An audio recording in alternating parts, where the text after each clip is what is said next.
Well, hello, everybody, and welcome to the show. My name is Jamie Lee, and I'm joined by my husband, Mr. Jared Lee. Hello, Jared. Hello. Well, we're recording this on June 30th, and that means the 4th of July is near. It is. I say this a lot, but yeah, it's already halfway through the year. I don't even know how.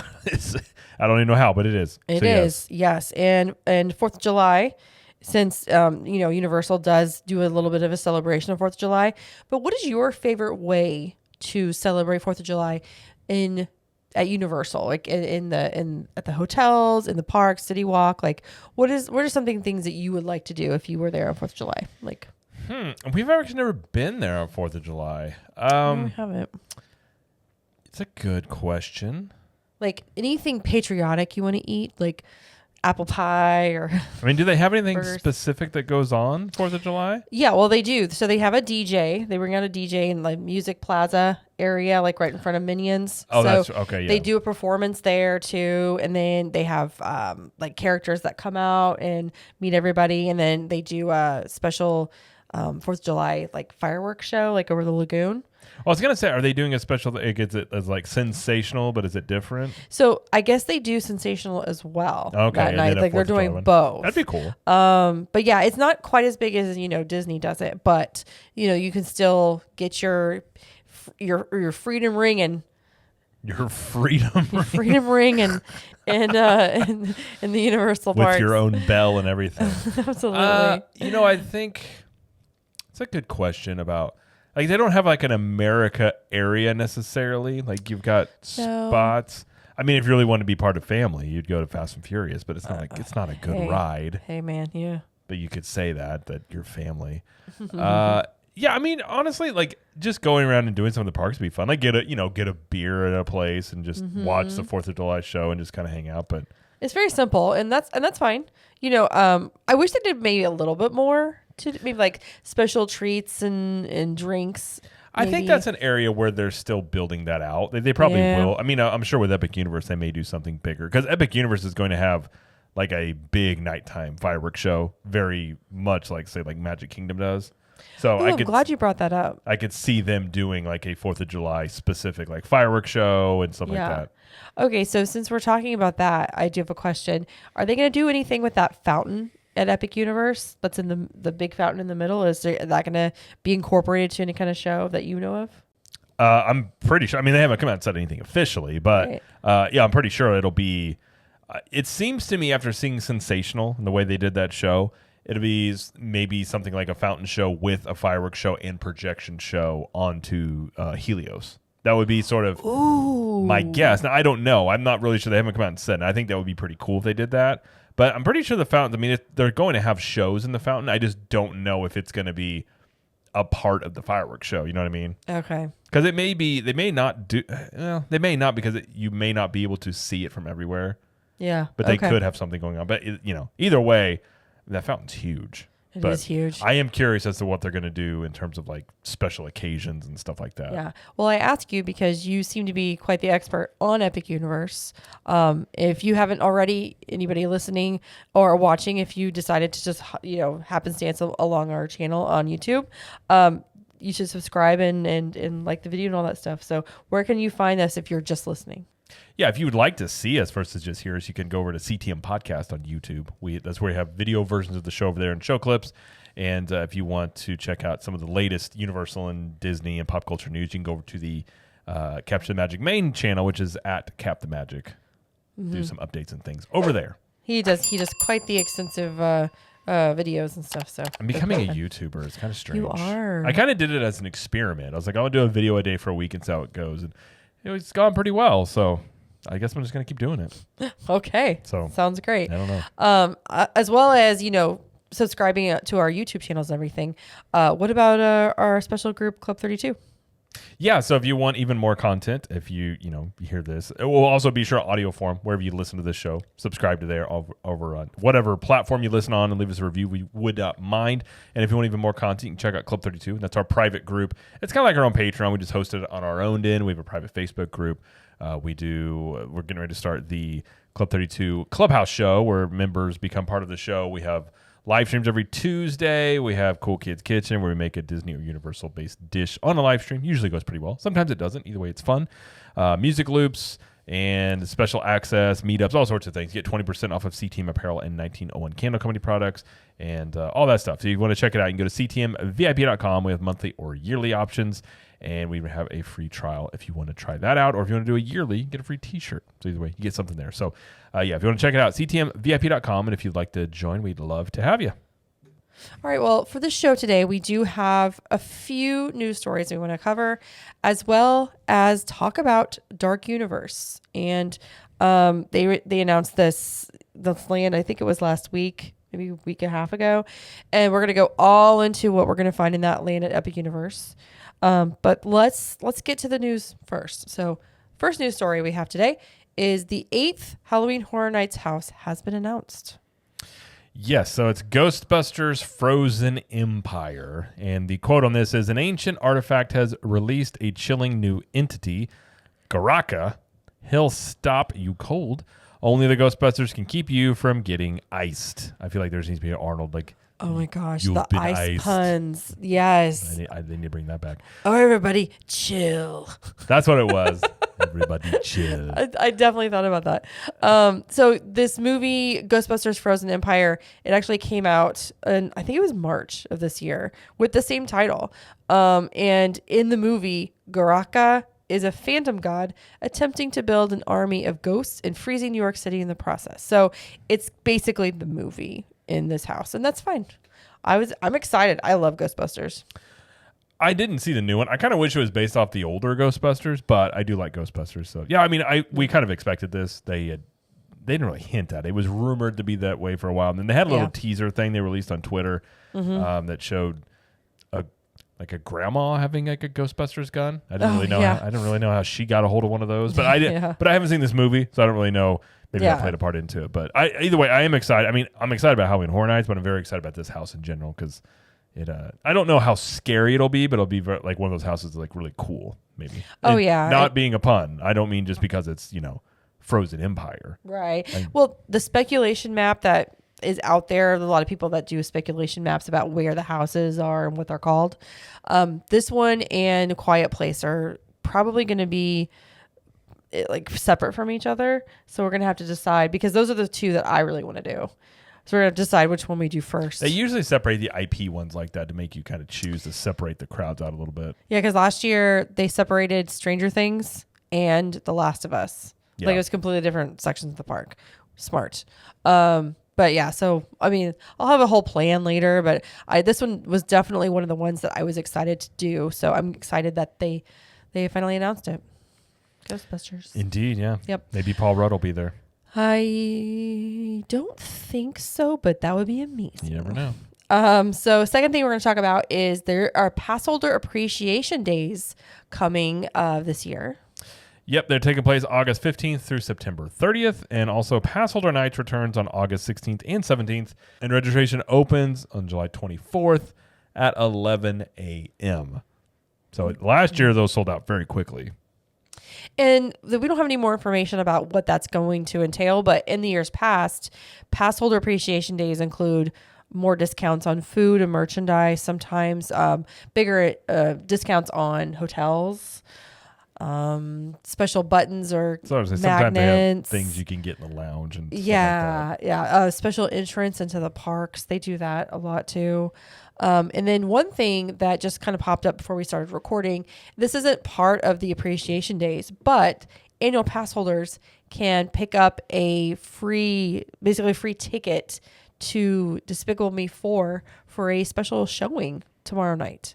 If you go to the lounge in Universal Studios Florida, if you go to Five and Dime there, or you go to the lounge in Islands of Adventure between 10 and 4, you can pick up a ticket, and then the movie starts at like 6:30 tomorrow night. I'm assuming that's Monday in the night. Theater in City Walk. It's in the theater in City Walk, yeah. So if you're local, this is a great deal because the movie doesn't even come out till Wednesday. Oh, I would. If we were local, I would totally do this. Absolutely. I was like, oh man, if we didn't live so far away.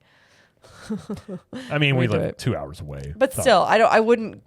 Yeah. Right. It's a long ways to go just for a movie. Yeah. For real. Yeah. So anyway, that plus Passholder Nights So What they do last year for Passholder nights? Okay, so they did this up until I think the last time they did this before last year was 2019, and then COVID happened and they didn't do it for a while.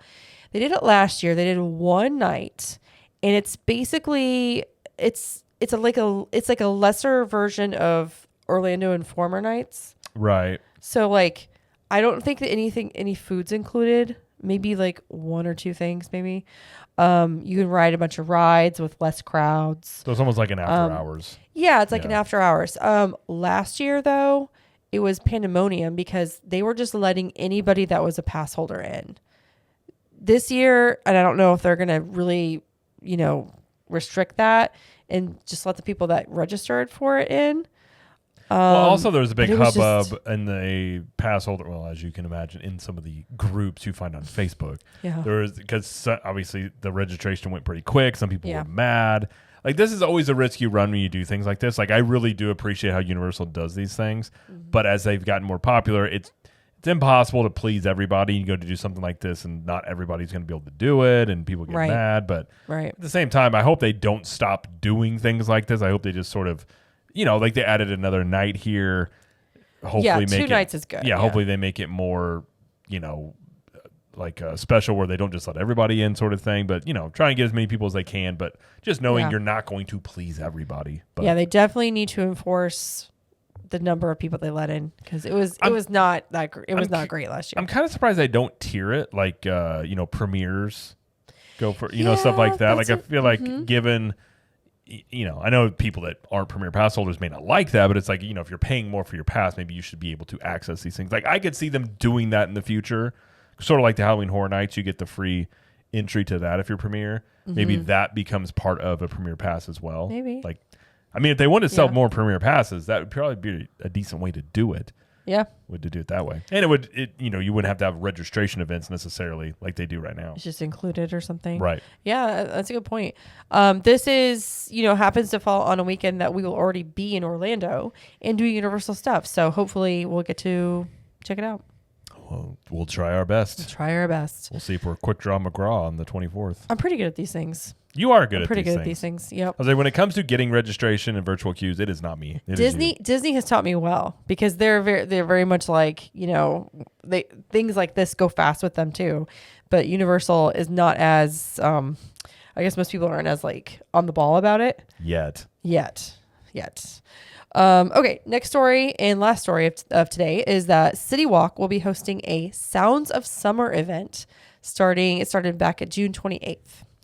Yes, so this is local bands will be playing on certain days into July, and each night is a different genre. So on the June 28th, you have the 80s, and it's Rock On. That's the band who is playing. Rock On. I mean, genius name. Genius. Really. June 29th, you have the 90s, and this is Rexine? Maybe like Roxanne, but it's with an E, so it's like Rexine. Maybe I don't think it's I think it's Rexine. It may be Rexine. Either way, they're playing. July 6th, you have it's the the 2000s Y2K Audio Exchange. July 12th is Country. You have Country Airwaves. July 13th is Broadway, and there is Project Broadway playing. July 20th is Motown, and they have Universal City Tones, and they perform at the Waterfront Stage at 8, 9, and 10 p.m. We're actually going to be there on July 6th. So we can catch the Audio Exchange. I mean, I don't know anything about these bands, but is it the same stage they're doing for the Christian Rock Festival thing? And they're just leaving it up and doing this? No, this is the one by the water taxis down below. Oh, okay. That's the waterfront stage. Gotcha. City Walk, yeah. So you have to go down to see it. That's not a lot of space down there, is it? No, but I think that, again, these are local-ish bands that they're going to be there. So I think it's one of those things where, I'm sure it's going to be entertaining, but I don't think they play throughout all of City Walk would be my guess. They're playing 3 times. They'll just pump the music all through City Walk, maybe. I wonder. I don't know. I think that'd be kind of cool. I don't remember them doing this last year. They probably did. I just don't remember. But I would, definitely gonna walk by it at least and see what it's about. Walk by. We will walk by it at least. We will. We'll have to. We'll be around there that time. So. I know. Anyway, okay, well, so that's it for the news that we're going to cover today. Let's go into talking about Dark Universe. This is the land that I was most excited for. And now, is it the one you're the most excited for? Yes. Okay. And now that we know more about it, my interest is very much peaked at its potential. So, I will say I've been covering Epic Universe with the construction updates a lot, and so I've gotten to know a lot about this park. This is one for me personally. I can't say historically I've been like into Universal Monsters. I would never put that out there. But the more I've learned about this land, I'm like, man, this is really interesting. And I think this teaser video, because they've been putting out these teaser videos on each land that they've been doing every few months. Mm-hmm. I feel like this one had the most, I don't know, I'm going to say took people by surprise. I think the most people were like, oh man, that seems really cool. Because this one seems the most, like everyone understood like Super Nintendo World. You've already seen that before in other lands. Like while I'm really excited for it, you know what to expect. When you come to Celestial Park, it's sort of just like, okay, it looks cool. And then like How to Train Your Dragon, like obviously that looks really cool. But this one I feel like was maybe where the most like what you would almost say old school Disney Imagineering seemed like they're doing with this, where it seems like really inventive because it is established older IPs, but essentially you can just do whatever you kind of want with these. Like, and they're setting this in a unique space. We'll talk about that. But I feel like a lot of people, I feel like there's way more buzz about this video release than there was on the last few. But I think anticipation for the park in general is building quite a bit. Yep. So we're getting closer to the opening date. So yeah. So I'll just go through. So on June 20th, Universal revealed the details for the fourth land in Epic Universe, Dark Universe. The land focuses on the class of Universal monsters like Frankenstein's monster, Wolfman, Dracula, Invisible Man, and more. And this is a quote if you want to read this.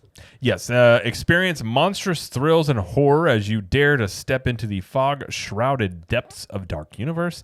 Encounter the unique residents of Darkmoor Village as you stroll through the crumbling streets in a foreboding world of unearthly legends and monstrous experiments. A shadowy realm where myth and reality meet. So, yeah. I mean that paints quite a picture. It does paint quite a picture. Yeah. Now they did they do what they do with the other ones. They did a fly through. They did so they've got, you can go on YouTube and see these. They have a fly through of just, it's like a computer animated thing to show you around it. They also did a presentation video where some of the people that have been working on it talked about it as well, to give you an idea of some of the stuff they're working on. So the portal that you walk through in this land, and I think this is a very cool thing, is that it's electrified, which is supposed to harness the dark energy of Darkmoor. And this energy starts at the top of the tower of Frankenstein Manor and moves throughout the land. I'm really curious how this is going to work. What? Like, oh my gosh. Like, obviously at night, this land's going to look really, really cool. I'm very curious as to how, like, because they showed the entrance portal being sort of this purple electricity running through it, and also the dark manor and maybe other elements throughout the park. I'm just curious how are they going to pull it off? I mean, I'm sure they'll be able to do it. I don't know if it'd be projection technology. Maybe that's what it is. Maybe. You know what this makes me think of? This actually gives me the Prestige vibes. Yeah, it does a little bit, like the Tesla towers. The Tesla electricity and thing, experiments. I think that's what it's supposed to it's like be. that similar to that like time period. Yeah. Yeah. And that's a great movie. I love that movie. So that's kind of when I'm thinking about this land, I'm thinking about, okay, like that. I also kind of picture, what's that? There's a Johnny Depp movie from like 20 years ago, maybe. And I can't remember what it is now, but it took place in like the late, I guess it would be like the late 19th century. I can't remember. But anyway. Oh, yeah. I think it was something about Jack the Ripper. I think that was the one I was thinking of. And the village, the place they lived, it was very dark, very There's From Hell. From Hell. Maybe it was that. I feel like there's another one though. Maybe it was From Hell. Okay. Yeah, I think that's what it was. Yeah, no, I know what you're talking about, that time period. Yeah, I mean, I think the unique thing about this land is, so I assumed it was going to be based out in like 1800s. Yeah, that's what I thought too. Or 16, 17, whatever the time period for Frankenstein. But it's based, and what they said is it's based in modern times. And it's like Dracula's Frankenstein's great granddaughter or something along those lines. So it's a land that is going to be based in modern times, but have an old school feel to it. So I'm really curious about how they're setting up this world. Yeah. They didn't give us all the details there, but that was intriguing to me because I just assumed it was just going to be based in 1700s or whatever it was. Yeah. Well, let's talk about the attraction. So there's two here.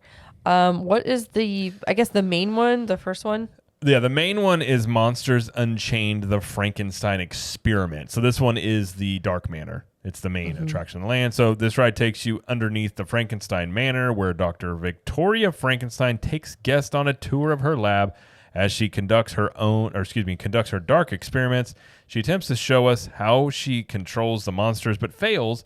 We are taken through the ride to escape being taken by Dracula, the Wolfman, the creature from the Black Lagoon, the mummy, and more. So the way this ride will work, I've talked about this a lot on the construction videos, but it's a Kuka Arm-based ride. So Kuka Arm, if you've ever ridden Forbidden Journey over in Wizarding World, that's a Kuka, moves around and moves you from scene to scene. This is going to use that same technology, but instead of not using, there may be some screens, but most of this is all animatronics. Oh, just like physical sets. And they even tease like the Wolfman animatronic. Like that looked... It looked real. Like I thought that was CGI'd, but that was a real glimpse of that animatronic. And they even said that they were using, they had to create new technology for some of these animatronics. So these things look like they're using real animatronics, real set pieces. They're not doing screens. I know Universal's known for screens a lot. They're not doing screens. I don't know if at all on this ride, but mostly it's going to be like real set pieces and animatronics. Yep, that sounds amazing.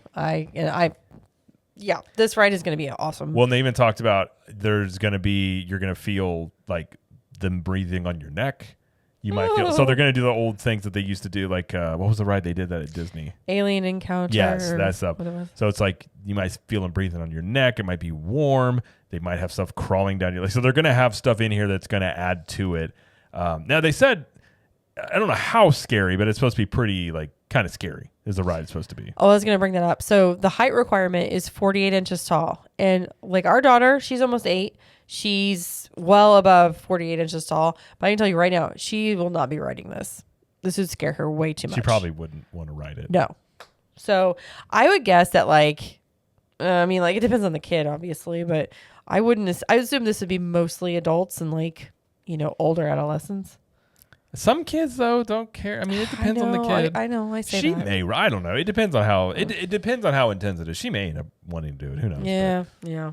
All right. What's the second ride? Second ride is the Curse of the Werewolf roller coaster. So this one, guests will journey deep into the woods to find the mystic of the guild. The guild leader, Malevia, I believe is how you say it. Maleva warns guests that they have the mark of the beast, never a good sign, and must venture into the forest, I wouldn't do that, to escape the werewolves before they become one themselves. So this is a roller coaster it's a spinning roller coaster, so think of Cosmic Rewind or like the Time Traveler in Silver City. It's made by the same company, but it's not.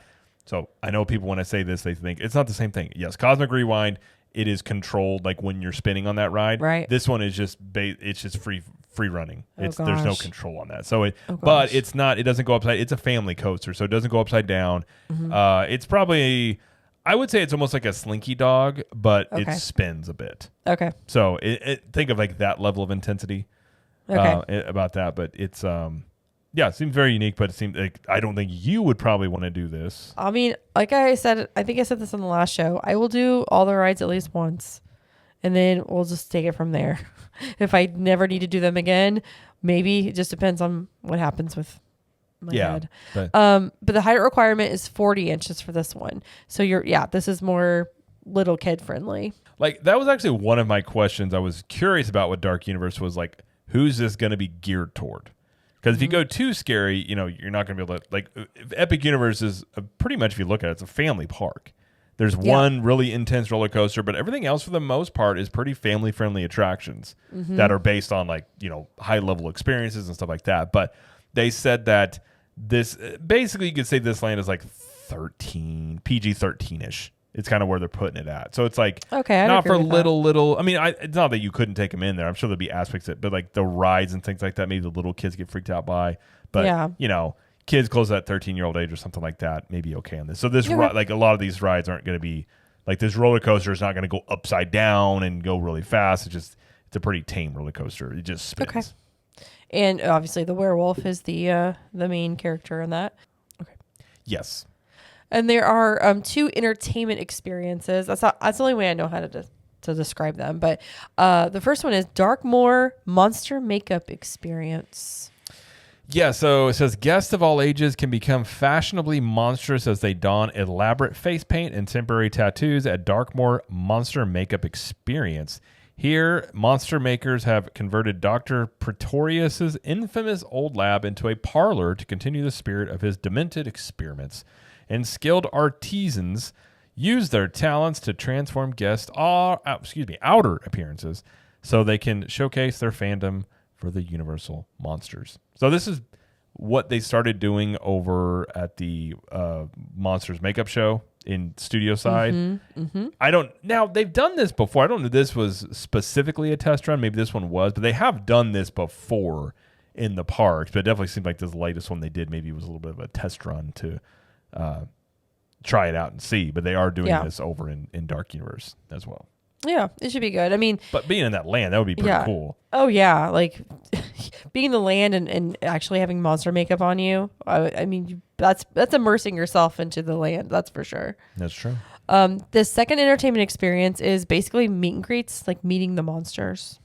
Yeah, so there'll be chances to meet characters like Dr. Frankenstein's monster, the Bride of Frankenstein, and there will be a lot. Now there'll be more that will do that as well, like the set meet and greets, but they're also going to have lots of roaming characters, which I absolutely love this. When I saw this, I was so happy because one of the things I think theme parks in general have been missing lately is like streetmosphere and like characters doing things in the land. Yep. And I love to hear that they're doing this. So they're going to have roaming characters in the village, like such as Igor, the Doctor's Servant, the Invisible Man, the Mummy, a Monster Hunter. There's a kind of like a spooky musician, maybe like playing a violin. That's going to be crazy. Probably some other ones as well. So I like this idea that there will be, characters interacting in the land with people. Like I think that's something that adds so much extra to a land when they have this. It's going to feel more like a scare zone.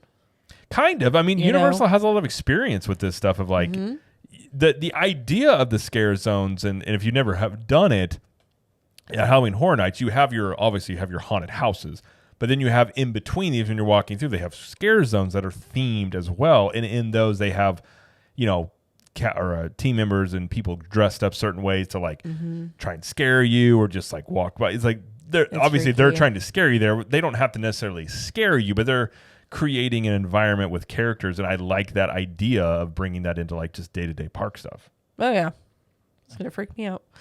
But I don't know if they'll be jump scaring though. I hope not. It didn't strike me as they're going to be trying to jump scare you. It just struck me as like characters will be roaming around, like probably to. I mean, you've seen it before, like Country Bear Jamboree. How the bears will over in Disney, they'll kind of walk around and take pictures. I remember the Halloween party over at Disney. They had the pirates in Adventureland. They were like looking for pirate treasure, stuff like that. I think is what this is more geared toward. Probably not as much trying to scare you, if I were to guess. Obviously I don't know, but that would be my guess from what the kind of the video showed. Okay. Well, they discussed also some places that you can eat. There are 3, I think. There might be more. There'll probably be some little food booths here and there as well. But this is what we know about. So the first one is Das Steakhouse, and I think that's the main one, if you will.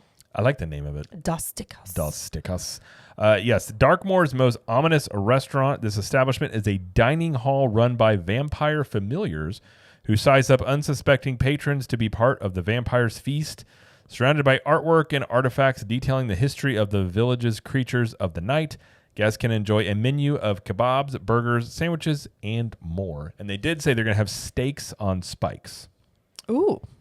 That is an actual quote by one of the people in the video. That's what they would have. Steaks on steaks? Steaks on steaks. Yeah, basically, or spike. Yeah, she said spikes, but yes, steaks that you would use for like vampire hunting. Different spelling for the second steak. Right. But, okay. I mean, if you look at the concept art, if you're watching this on YouTube, I'll put this on here, but it looks really cool. Now, I don't think it's a sit down. I think this is similar to like Be Our Guest, whereas you're going to order, but it has like it's not considered table. It's like quick service ish.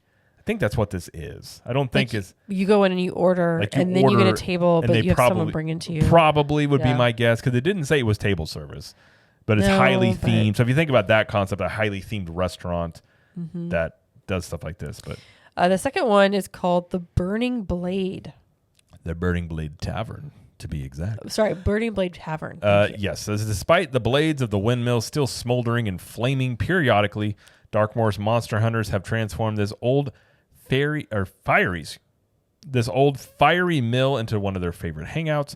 While enjoying a menu of burgers, wings, bratwurst, pretzels, and specialty beverages, guests will hear stories of the infamous hounds, boastful hunters from beyond Darkmoor, all while surrounded by an impressive display of the monster heads they consider their trophies.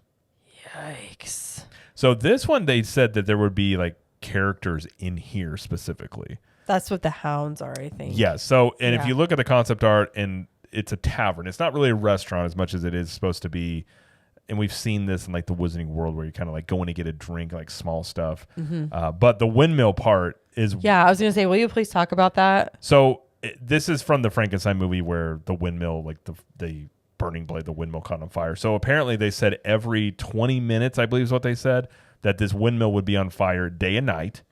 Wow. And they were using 3 different types of fuel it would be visible like during the day. Shoot. Now at night, this is going to look awesome. But scary. Apparently I was curious about during the day, but apparently during the day as well.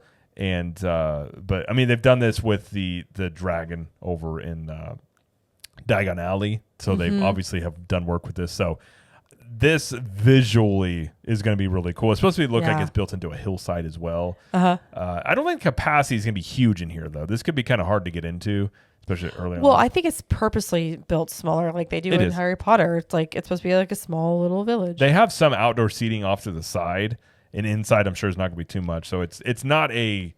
I mean, this is. I guess you would almost call it like a baseline tap house type thing. Maybe with a little bit more food, but okay. This was the thing I've been looking for. It just visually looks awesome. Yeah, it looks awesome. It looks cool. The last place that they did announce was called DeLacy's Cottage, and this is basically just a food cart that's outside of the manor. But this is what it's going to serve. It's going to serve ice cream. It's going to serve twisted taters, and it's going to serve cinnamon bread. Now that last one, very excited for, because they serve cinnamon bread, and I hope it's the same cinnamon bread at Silver Dollar City, where we're from in Missouri. They also serve it at Dollywood. This cinnamon bread is very popular. It's very delicious, and I very much want to have it. Oh, if it's like the cinnamon bread they have at Silver Dollar City, it's very good. I'll put it that way. So good. I did hear about that. Oh, I did want to make a correction. On the Burning Blade, it's not 3 types of fuel. It's 2 types of fuel they're using on the windmill. And it says 2 types of fuel are used in different ratios, allowing for easy visibility to guests during both day and night. I apologize. I want to make sure I had that right. I looked that up on the website. Okay. So I just want to make sure I was right. No, the cinnamon bread I'm all about. I think that sounds great. I mean, yeah. I really, we've talked about before with Universal, where obviously you get Universal and Disney get compared. I mean, we have a Disney show, we have a Universal show. Obviously, like you compare stuff. Universal still is not where Disney is on some of the food items. But on the new stuff, like the new Wizarding World restaurants that have opened and a lot of the snacks, like obviously Butterbeer, like they have been doing better.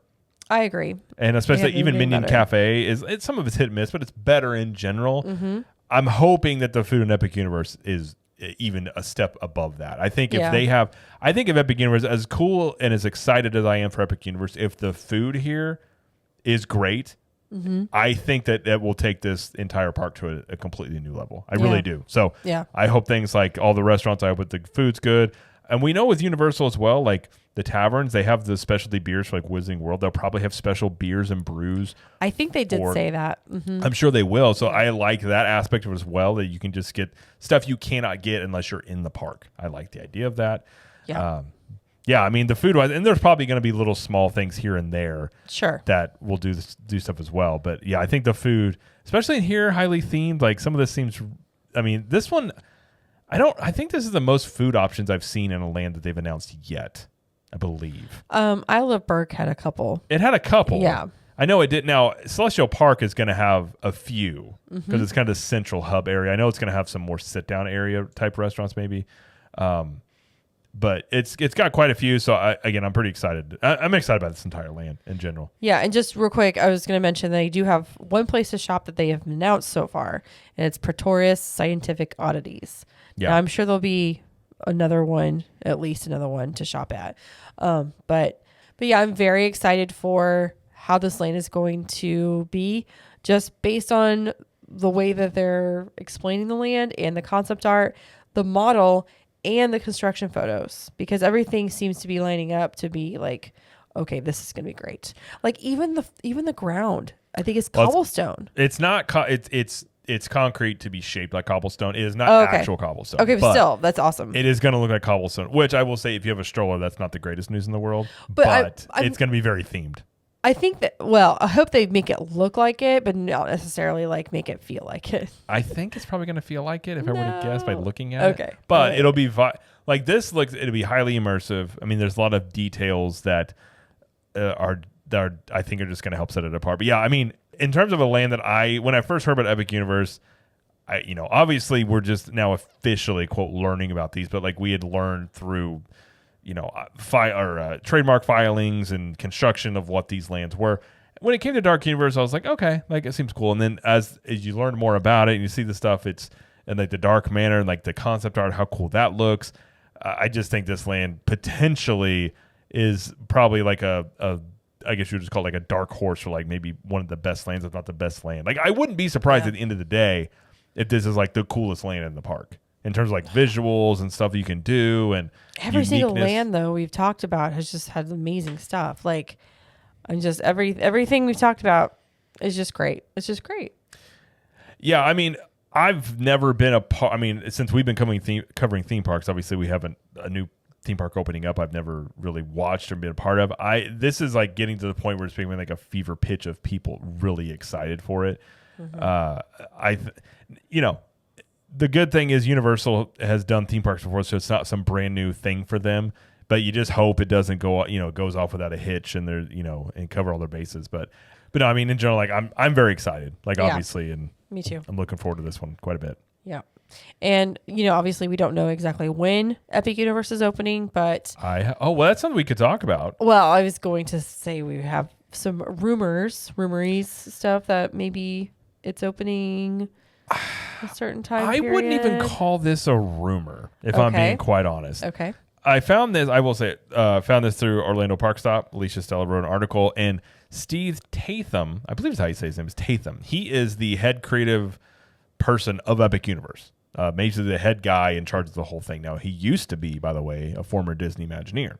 So he is head of all this. He went on a podcast that was his buddy's podcast. And the podcast was called the Super Bold Podcast. It didn't have many views, and I found, especially when Alicia had posted about it. And it's just they're old friends. They talked about used to stand up together. And he had him on, and he was basically like talking to an audience that didn't know anything about Epic Universe. And he's like, "Oh, tell us about Epic Universe." And Steve Tatham goes on to say, he describes the park, and then he says, it's going to be opening. We're wrapping up construction in the next few months, and then this is going to be opening in the early part of 2025 before summer. Now, I don't think that's a rumor. I think that's basically the guy that's in charge of Epic Universe essentially telling you the timeline of this park opening, which lends to kind of what we had this discussion about when they kept coming out and saying summer of 2025 for the longest time.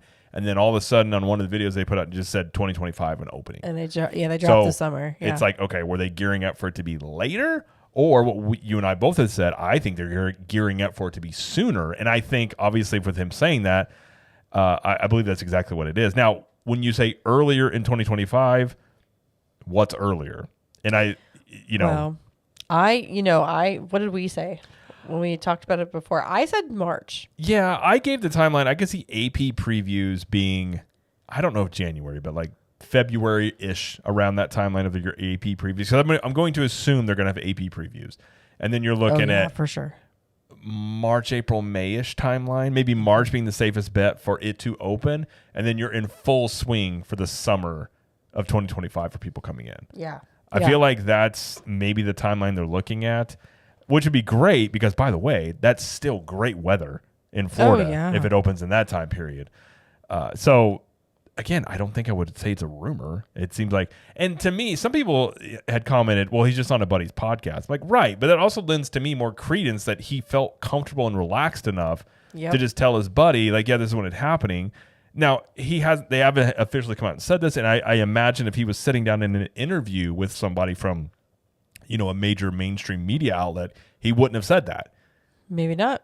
So to me, it lends to that being, I'm going to take that as that's probably the case. But either way, if construction is wrapping up in the next few months, like he said, and I think we'll get to that point where a lot of stuff, we're going to see the exterior stuff done, and then they're going to start wrapping up whatever they need to do to open the park. Yeah. And so I know they just put up there on the entrance area of Epic Universe, they actually put up like the Epic Universe logo is on the Kronos now. Oh, so okay. that is up. So they're making a lot of progress. It's definitely all coming together. They've got water in the fountains they've been testing. It's coming together. It's so exciting. It's so crazy to see how much time it's taken to do stuff that we'll never see. All the under stuff, all the stuff that like keeps it going. But like the aesthetic stuff that's like coming up and everything has really not taken as long. You know what I mean? Like it's just going to pop up and it'll be like, okay, it's open. You know what I mean? Yeah. It's crazy. Yeah. But yeah, so I think that's probably the opening timeline, which I'm excited about. Me too. And as soon as the park opens, I will. As soon as they will let me in, I will go. Yes. As soon I don't know if it's any sooner than anybody. Probably no sooner than anybody else. But as soon as I get my foot in there, I will go. So okay, that'll be great. Well, that is all we're going to talk about today on the show. Don't forget to follow us on social media. We're Cap the Magic everywhere except for TikTok. We're Capture the Magic. Don't forget to check out our other shows on the podcast networks. We've got Disney podcast, which is on Thursdays with Jared and I. This week will be different. We're not going to release it on Thursday. We're going to release it on Friday because of 4th of July. Didn't we discuss that right? We did. I figured probably most people would be busy on the 4th. So yeah, it makes sense. I just had Trip Tales come out this past Monday, so a week ago, and I'll have another one come out at the end of July, possibly early August, because we will be traveling a lot during July, and I'm not sure when I'll be able to record that next one. CTMVIP.com, get all those perks for being a member. Yeah, I think that's it. I think that, yeah, I agree. I know. So we will be at Universal on the 6th of July. We're going to check out the new Mega Movie Parade. That's starting on Wednesday. And we're also going to check out Hogwarts Always is what it's called. The new projection show that's on Hogwarts Castle. So we're doing that. We're staying at Cabana Bay, and then we'll move over to Disney after that. But we'll be back at Universal very shortly. Yes. It'll be exciting. So, all right. Well, thank you everybody for watching or listening. And thank you, Jared, for providing all of the knowledge you know about Dark Universe, the Epic Universe in general. You're welcome. I'm glad it can serve some purpose other than just being in my head. Okay. You need to just spill all the information out. I know all this. Listen. And as I always like to say, we will see you in the parks. Bye.